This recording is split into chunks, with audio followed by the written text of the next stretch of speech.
اور ایک حدیث کے اندر آتا ہے کہ جو شخص شب قدر کو 2 رکعت نوافل اس طرح ادا کرے کہ سورہ فاتحہ کے بعد 7 مرتبہ سورہ اخلاص پڑھے، اس کے بعد سلام پھیر کے کہے استغفر اللہ و اتوب الیہ، اور یہ 70 مرتبہ پڑھے بعد میں، تو اپنی جگہ سے اٹھے گا نہیں کہ اللہ اسے بھی اور اس کے ماں باپ کو بھی بخش دے گا، یہ اللہ اسے انعام عطا فرماتا ہے۔ انشاءاللہ بعد میں ہم اس کا اہتمام کریں گے، اور بھی نوافل وظائف اور مختلف جو ہیں وہ شب قدر کی برکتیں اور فضیلتیں ہیں۔ سورہ تکاثر اور اس کے بعد سورہ اخلاص پڑھنے کا حکم ہے، اور وہ 4 رکعتیں ہیں، 70 مرتبہ پڑھی جائیں۔ دیگر مختلف جو ہیں وہ علماء نے اپنے اپنے تجربات اور ان کو جو روایات ملی ہیں وہ امت تک منتقل کی ہیں۔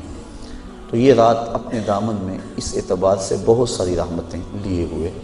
ہمارے ہاں جلوہ گر ہے۔ اللہ تعالیٰ اس رات کی برکتیں ہم سب کو نصیب فرمائے۔ اس کو توبہ و انابت کی رات بھی کہا جاتا ہے۔ جب انسان جاگتا ہے اس رات میں تو اللہ تعالیٰ جل شانہ ما قبل کے سارے گناہوں کو معاف فرما دیتا ہے۔ وہ فرمایا کہ من قام لیلۃ الصیام، لیلۃ القدر اس سے مراد ہے، ایمانا و احتسابا غفر لہ ما تقدم من ذنبہ، جس نے لیلۃ القدر کو قیام کیا اللہ تعالیٰ اس کے پچھلے سارے گناہوں کو معاف فرما دیتا ہے۔ ایمانا و احتسابا، 2 شرطیں، ایک ایمان کی حالت میں ہو اور دوسرا اپنے نفس کا محاسبہ کر رہا ہو، کیونکہ اپنے نفس کو محاسبے میں رکھنا چاہیے، اس کو بے لگام نہیں ہونے دینا چاہیے۔ جو پڑھ رہے ہیں کہہ رہے ہیں اس پر مانن استحضار موجود ہو، اور ہم اگر توبہ کریں رجوع لائیں اس کے حضور تو وہ صرف زبان سے نہ ہو بلکہ ہمارے دل کی اتھاہ گہرائیوں سے۔ فرمایا کہ التائب من الذنب کمن لا ذنب لہ والمستغفر من الذنب وہو مقیم علیہ کالمستہزی بربہ، جو گناہوں سے توبہ کرتا ہے وہ تو ایسا ہے جس طرح اس نے گناہ کیا ہوا ہے، اور جو توبہ کرتا ہے استغفار بار بار پڑھتا ہے، استغفر اللہ کہتا ہے، لیکن وہ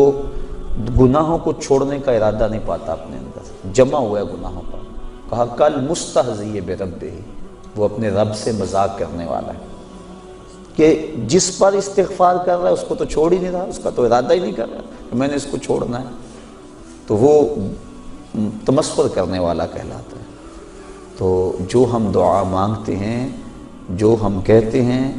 مانن اس کا استحضار ہونا چاہیے، اور جو ہم اللہ سے وعدہ کرتے ہیں اس وعدہ کو پورا کرنے کی کوشش کرنی چاہیے، برکت نہیں۔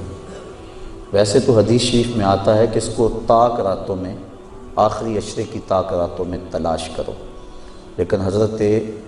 ابی بن کعب رضی اللہ تعالیٰ عنہ قسم کھایا کرتے تھے کہ مجھ سے قسم لے لو کہ شب قدر جو ہے وہ 27ویں کی رات ہے۔ حضرت بایزید بسطامی فرماتے ہیں میں زندگی میں 2 مرتبہ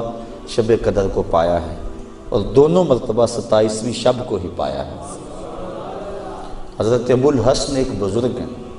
وہ کہتے ہیں جب سے میں نے ہوش سنبھلی ہے اس وقت سے لے کر اب تک ہر سال میں شب قدر کو پاتا ہوں، اور میرا تجربہ یہ ہے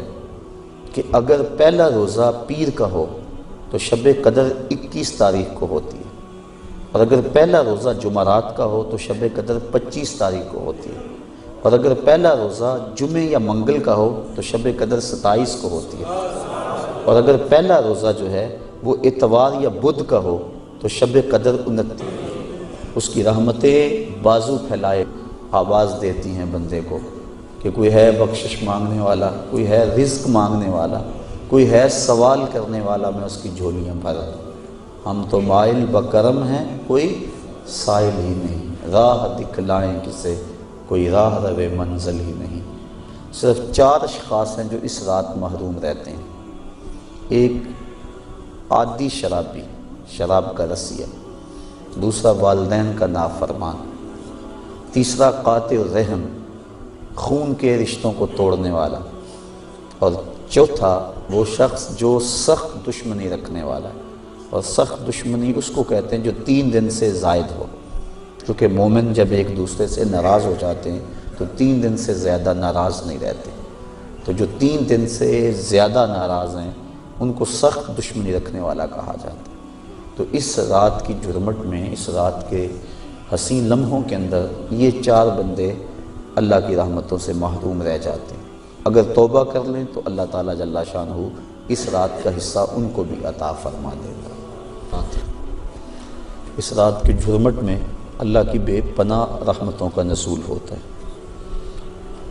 اتنی رحمتیں اترتی۔ امام قویری لکھتے ہیں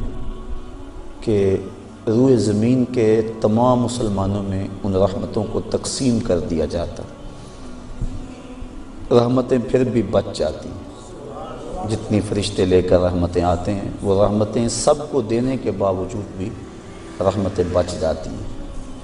پھر وہ رحمتیں دارالحرب میں رہنے والے کافروں میں بانٹی جاتی ہیں، اور جس کافر کو اس رحمت سے حصہ ملتا ہے اللہ اسے اسلام عطا فرما دیتا ہے۔ یہ جو آپ آئے دن سنتے رہتے ہیں کہ فلاں عیسائی مسلمان ہو گیا، فلاں ہندو مسلمان ہو گیا، تو امام قویری آپ لکھتے ہیں، آپ فرماتے ہیں یہ شب قدر کو آنے والی رحمتیں ہوتی ہیں، مسلمانوں کی جھولیاں بھر دی جاتی ہیں،